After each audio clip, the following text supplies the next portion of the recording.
All right, we're just listening in live there to the trial. Let's bring in attorney and legal analyst Misty Marris. Misty, thank you so much for giving us some of your time. Before we get to your analysis, I'd like to listen to some of the questioning from earlier today from the defense asking the witness about dummy rounds. Let's listen in. In terms of identifying dummy rounds by shaking them, right, which is something you talked about on direct, some of them are louder than others, right? Yes. Some of them have one BB or two BBs in them or three BBs in them, right? Yes. Sometimes if you shake a bullet, you can hear the powder, or because of oxidation, you can hear things inside of a bullet when you shake it, right? Yes. And depending on the setting of something would impact the person's ability to hear it. Isn't that fair? Yes. So, right, if I shook a dummy round right now in a courtroom in front of a microphone, right, it would probably be, you would be able to hear it. Would you agree? Yes. But if people are all moving around in a movie set, you don't know that everybody would be able to hear it. Isn't that fair? Not everyone, no. All right, before we continue our questioning with Misty, we're going to listen in live again inside that courtroom in Santa Fe, New Mexico.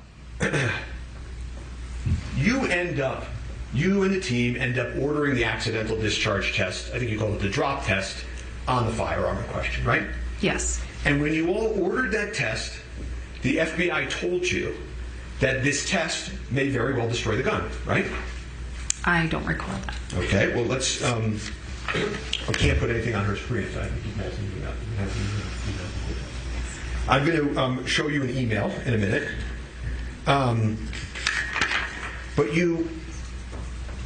All right, that testimony continuing there in Santa Fe. Let's bring Misty Marris back in here.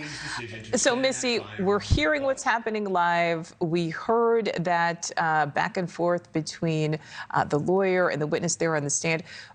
What stands out to you so far about this trial on day 2, as well as what happened yesterday? Well, Nichole, thank you. I'm sorry about my technology fail, but I am back. All right, so what's happening in this trial? Today is a huge day with a lot of aggressive cross-examination, and there's a reason for that. It's one of the issues that we expected to be central in this case, and that's that the gun, the actual central piece of evidence, was destroyed during testing.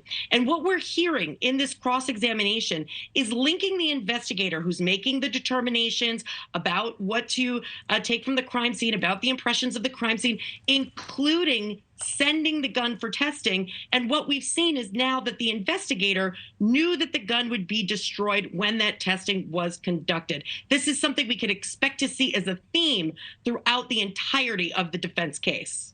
And how much, Misty, does Alec Baldwin's demeanor and his reactions, I mean, we have this camera directly on him, how does that play into what the jury could decide?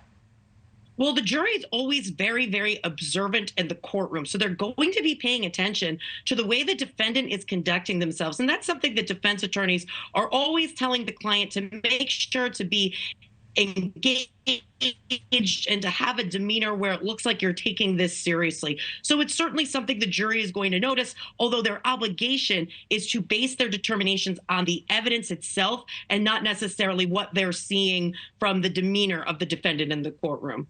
And Misty, we know that Baldwin could take the stand, but do you think his lawyers will advise against that? You know, I don't think they're going to, and a large part of it is because of these victories that they had in pretrial motions. Number one, the prosecutors cannot argue that Alec Baldwin, as a producer, had any heightened safety requirement with respect to the law. So that whole argument is out the window. So now the argument is simply based on himself as an actor, in his role as an actor. And we're seeing this throughout cross-examination. The argument is very clearly he did as the actor was supposed to do, as he was instructed.